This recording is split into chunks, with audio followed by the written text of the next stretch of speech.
Imagine कीजिए ये bag आपकी बॉडी है और ये जो कंचे हैं ये आपके बॉडी में जान। जब तक ये जान आपकी बॉडी में है तब तक आप जिंदा हैं, लेकिन समय के साथ साथ बॉडी में कई बार बीमारी आ जाती है और कई बार बीमारी इतनी बड़ी हो जाती है जिससे जान निकलने का खतरा बन जाता है। ऐसे में आप ट्रीटमेंट कराते हैं, इलाज कराते हैं, उस बीमारी को ख़त्म करने के लिए रिपेयर कराते हैं। और कई बार आप देखते हैं कि इलाज के बावजूद भी पेशेंट की जान चली गई, बल्कि इलाज के दौरान ही पेशेंट की जान चली गई। और ऐसे में आपको लगता है कि इलाज तो कराया था फिर भी पेशेंट को हम बचा नहीं पाए। जबकि क्लोज इन्वेस्टिगेशन से अक्सर ये पाया जाता है कि जब इलाज की कड़ी को पकड़कर, उसके थ्रेड को पकड़कर ध्यान से देखा गया तो पाया गया कि इलाज के बावजूद भी पेशेंट नहीं मारा गया, बल्कि इलाज ही कारण है पेशेंट के मरने का। मेडिकल भाषा में इसे बोलते हैं एट्रोजेनेसिस। आज मैं एक बहुत ही गंभीर विषय पे आपसे बात करूंगा। आपको ले जाता हूं आज से 150 साल पहले, अमेरिका की बात है, नॉर्थ अमेरिका की बात है। उस वक्त अगर कोई accident victim, blood loss patient hospital में आता था, ब्लड लॉस चाहे सर्जरी की वजह से हो या एक्सीडेंट की वजह से हो या पेशेंट एनीमिक हो, उस वक्त का कॉमन प्रैक्टिस था मिल्क ट्रांसफ्यूजन। नज़ारा ये कि पेशेंट लेटा हुआ है और पेशेंट की नसों में दूध के पाइप लगे हुए हैं और दूध लिटरली नसों में चढ़ाया जा रहा है। नज़ारा यहाँ तक भी था कि बेड के पास गायें बंधे हुए हैं और नर्सेस गाय का दूध निकाल रही है और ताज़ा दूध पेशेंट पे चढ़ाया जा रहा है, इस उम्मीद से कि शायद पेशेंट बच जाए। आपको मेरी बात का यकीन नहीं आएगा, इसीलिए मैं आपको रेफरेंस दे रहा हूँ ब्रिटिश मेडिकल जर्नल का 12 अप्रैल 1879, पेज नंबर 557 से लेकर 559 के बीच में। आपको पढ़ना है तो स्क्रीन पे दिए हुए लिंक में जाके आप देख सकते हैं, आर्टिकल पढ़ सकते हैं। आपको समझ आ जाएगी बात कि उस वक्त का कॉमन प्रैक्टिस था मिल्क ट्रांसफ्यूजन। और नतीजा क्या? वही नतीजा जो एक्सपेक्टेड है कि पेशेंट की मृत्यु हो जाती। और डॉक्टर्स इस सोच में रहते कि हमने तो दूध चढ़ा के भी देख लिया फिर भी पेशेंट मारा गया।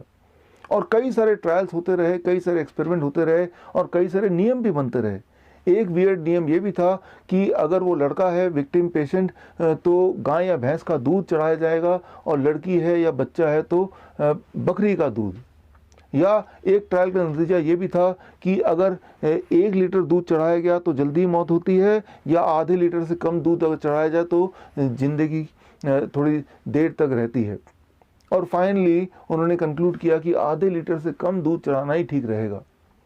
करते करते 50 साल निकाल दिए डॉक्टरों ने ये समझने के लिए कि दूध चढ़ाने के बावजूद भी मृत्यु नहीं हो रही है, बल्कि दूध चढ़ाने की वजह से मृत्यु हो रही है। और इसके साथ ही मिल्क ट्रांसफ्यूजन का जो प्रैक्टिस था वो हमेशा के लिए ख़त्म हो गया और उसकी जगह आ गया what is now known as blood transfusion.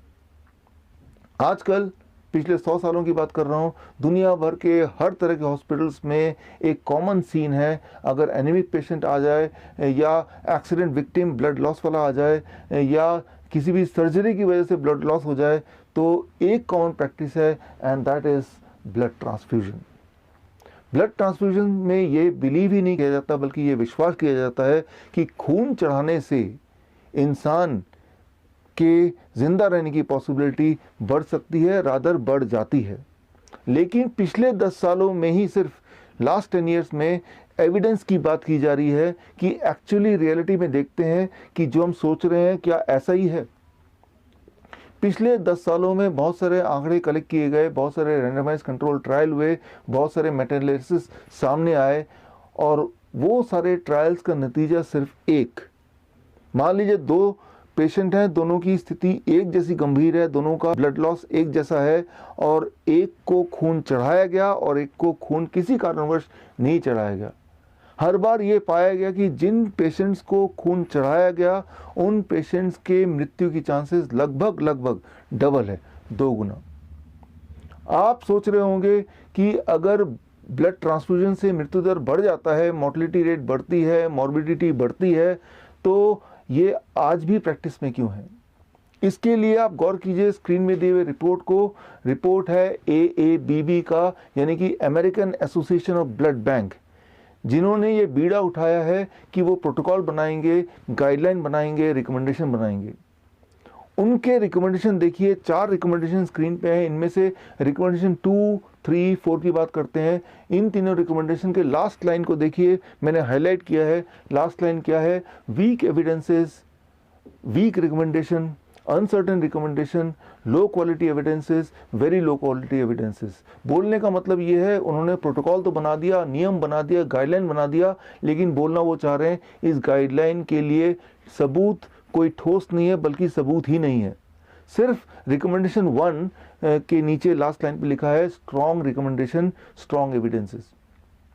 और रिकमेंडेशन 1 क्या है? वो सिर्फ इतना है कि अगर 2 तरह के पेशेंट को कंपेयर करते हैं, एक पेशेंट वो जिसका HB 8 है, दूसरा पेशेंट वो जिसका 10 है, दोनों में से किसको ब्लड ट्रांसफ्यूजन करने से फिर भी कंपैरेटिवली जिंदा रहने की पॉसिबिलिटी ज़्यादा है। देखिए, ये कंपैरिजन कुछ वैसा ही होगा जैसा मिल्क ट्रांसफ्यूजन वाले ज़माने में कंपैरिजन किया गया कि 1 लीटर दूध या आधा लीटर दूध। जबकि सच्चाई तो ये है कि अगर कंपैरिजन करना ही है तो blood transfusion versus no blood transfusion.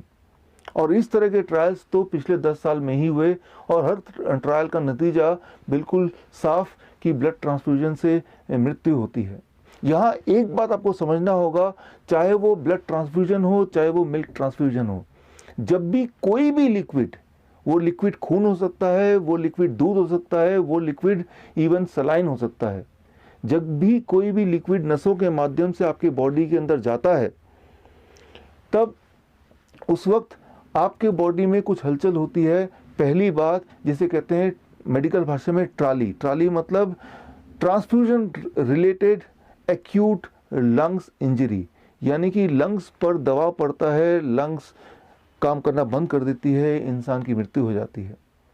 और दूसरी सबसे बड़ी बात जिसे कहते हैं मेडिकल भाषा में trim, transfusion related immune modulation, यानी कि जब भी कोई भी लिक्विड नसों के माध्यम से बाहर से बॉडी में जाता है तो बॉडी का जो इम्यून सिस्टम है पूरा गड़बड़ हो जाता है, तहस नहस हो जाता है। और एक खास तरह का मॉलिक्यूल जिसका नाम है VEGF, vascular endothelium growth factor, ये एक ऐसा मॉलिक्यूल है जो ये डिसाइड करता है कि आप हेल्दी रहेंगे या आप बीमार पड़ेंगे, आपकी डेथ कैंसर से होगी या आप हार्ट डिजीज से जूझेंगे।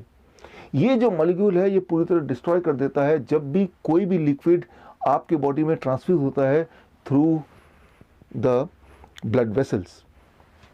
सो ये इस थ्योरी को अगर आप समझना चाहते हैं तो आप मेरे YouTube चैनल में जाके आप एक वीडियो देखिए। वीडियो का नाम है क्योर फॉर ऑल डिजीज़।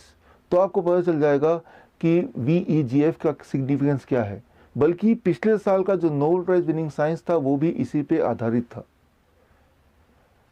हर साल पूरे दुनिया में हज़ारों ब्लड डोनेशन कैंप्स लगते हैं और कैंप के माध्यम से 85 मिलियन यूनिट से लेके 100 मिलियन यूनिट तक ब्लड कलेक्ट किया जाता है। लगभग 10 ओलंपिक साइज के स्विमिंग पूल के बराबर अमाउंट का, मतलब 10 ओलंपिक साइज के स्विमिंग पूल को अगर ब्लड से भर दें तो जितना खून होगा इतना खून डोनेशन के नाम से, ब्लड डोनेशन के नाम पे कलेक्ट किया जाता है। बड़े बड़े संस्थान, Lions club, rotary club, school के बड़े बड़े सोसाइटी आए दिन ब्लड डोनेशन कैंप लगाते हैं इस उम्मीद से कि शायद इससे कोई हम पुण्य कमा लें। उनके दिमाग में यह है कि ब्लड डोनेशन रक्तदान जीवन दान है। दरअसल रक्तदान जीवन दान नहीं है, रक्तदान मृत्युदान है।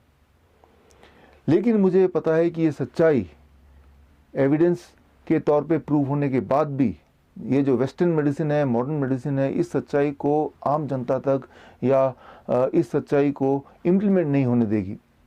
क्योंकि अगर ये सच्चाई आम जनता तक पहुंच गई तो आम जनता का, ह्यूमैनिटी का वेस्टर्न मेडिसिन पे विश्वास, फेथ हमेशा के लिए ख़त्म हो जाएगा। अगर आप रियल मायने में पुण्य कमाना चाहते हैं तो सिर्फ एक काम मुझे लगता है हमें करना चाहिए, सच्चाई उन लोगों तक पहुंचाना चाहिए जिनको इनकी सबसे ज़्यादा ज़रूरत है।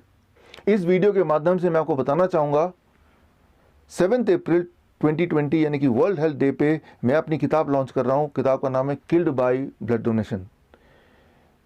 ये किताब की लॉन्चिंग एक प्रेस कॉन्फ्रेंस के माध्यम से होगी दिल्ली प्रेस क्लब में 7 अप्रैल को।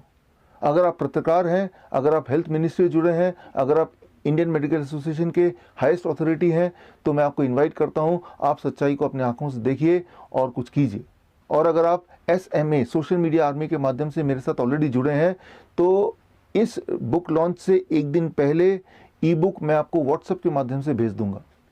और अगर आप SMA के माध्यम से मुझ तक अब तक नहीं जुड़े हैं, तो आप 2 स्टेप्स में मुझ तक जुड़ सकते हैं। स्टेप 1, स्क्रीन पे दिए हुए नंबर को अपने मोबाइल पे सेव कीजिए। स्टेप 2, अपने मोबाइल से व्हाट्सएप कीजिए मुझे SMA। मैं समझ जाऊंगा कि आप मुझसे जुड़ना चाहते हैं, मैं समझ जाऊंगा आप मेरी मदद करना चाहते हैं सच्चाई को लोगों तक पहुंचाने के लिए। तो मैं आपको भी 7 अप्रैल से पहले ये बुक व्हाट्सएप से ई बुक मैं आपको भेज दूंगा। और यही नहीं, टाइम टू टाइम ऐसे एविडेंस बेस्ड वीडियो मैं आपको भेजूंगा जो किसी की जान बचा सकता है।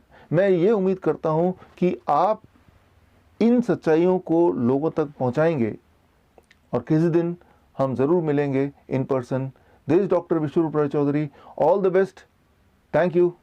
जय हिंद।